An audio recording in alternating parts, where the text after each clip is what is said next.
The autumn air carried a chill that whispered of endings. Golden leaves tumbled across the quiet streets of a small town as Adam stepped out of the car and gazed at the old house he hadn't seen in nearly 2 decades. His face, once bright with youth, was now drawn with age and sorrow. His shoulders slumped under the weight of something heavier than grief alone, regret. Today was his father's funeral. The father he had abandoned. The father he had accused of murder. Adam's story was not an ordinary one. He had only been 10 years old when his mother, Sarah, had died suddenly. That night, through the thin walls of their modest home, Adam had overheard his parents arguing, their voices sharp and broken. Hours later, his mother was found lifeless in their bedroom. Rumors spread quickly. Whispers from neighbors, half-spoken suspicions, and circumstantial evidence painted a cruel picture. Some hinted that George, Adam's father, had something to do with her death. A fragile, grieving child doesn't always seek proof. Adam, crushed by his mother's sudden loss and confused by the chaos, chose the only explanation his broken heart could make sense of, that his father had caused it. George had pleaded with him, again and again. Adam, son. I would never hurt your mother. I loved her more than life itself. Please believe me. But Adam's heart had turned to stone. You killed her. Don't talk to me, he had screamed and run away, never looking back. Years passed. Adam buried himself in studies, in work, in building a life far from the shadows of his past. He married a kind woman named Laura, built a career, and moved to another city. He tried hard to forget. He told himself he had no father. He told himself it was safer to leave it all behind. But back in that small town, George had lived out the remainder of his days in quiet solitude. He never remarried. His love for Sarah had been too deep, too consuming. He had spent lonely years in that same house, growing older, waiting. Each year on Adam's birthday, George would write a card and send it to an address that never replied. His neighbors would often see him sitting on the porch, staring into the distance, a father waiting for a son who would never return. And now, that father was gone. Adam had come back for the funeral. Silent and withdrawn, he stood by the graveside, watching strangers lower his father into the earth. He didn't cry. He couldn't. His heart was twisted too tightly around guilt and confusion. After the funeral, Adam chose to stay for a few days in the old family house. Laura stayed with him, giving him quiet space to grieve. On the 3rd day, he found himself in the attic, sorting through boxes of his parents' belongings. Faded photographs, dusty books, old letters, echoes of a life he had turned his back on. Then, beneath a stack of worn sweaters, he found an envelope. His hands trembled as he lifted it. On the front, in his mother's unmistakable handwriting, were the words. For my son Adam, my last words. His breath caught. Slowly, carefully, he opened it.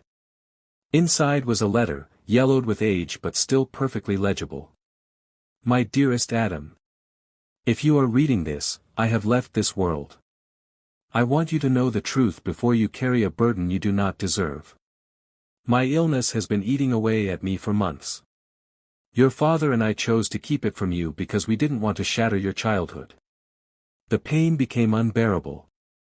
I couldn't bear to see your father suffer beside me any longer, so I made the choice to take my life. Your father begged me not to do it. He cried with me, held me, and asked me to stay. But I couldn't endure it.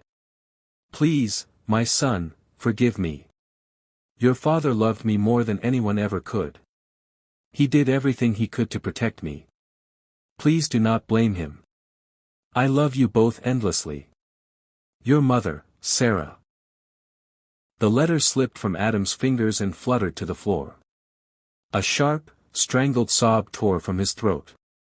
His knees buckled and he collapsed onto the floor, clutching the paper to his chest. Dad. Dad, oh God, what have I done? His voice broke as years of bitterness shattered into pieces around him. He had blamed an innocent man. He had abandoned a father who had loved both him and his mother more fiercely than words could say. That evening, as the sun dipped low and painted the sky in hues of orange and crimson, Adam walked to the cemetery. In his hands, he carried fresh flowers. The cool breeze rustled the leaves as he knelt beside his father's grave. Tears streamed down his face as he placed the flowers on the cold marble. "Dad. I was wrong. I didn't listen. I didn't trust you. I let my pain blind me, and I left you alone. Please, wherever you are, forgive me. Please." He broke into sobs, burying his face in his hands, shoulders shaking with a grief so deep it seemed to echo in the wind itself. Moments later, a gentle hand rested on his shoulder. Laura had followed him quietly, standing a short distance away to give him space.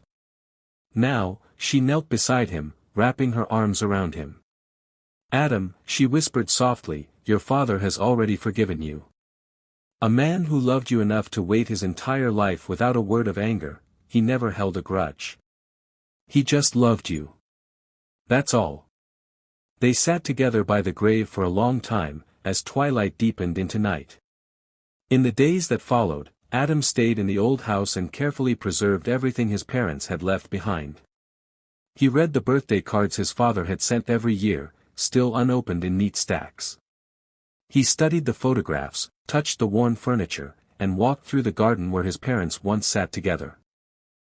One day, standing alone in the living room, he spoke softly to the empty air. "Dad. Mom.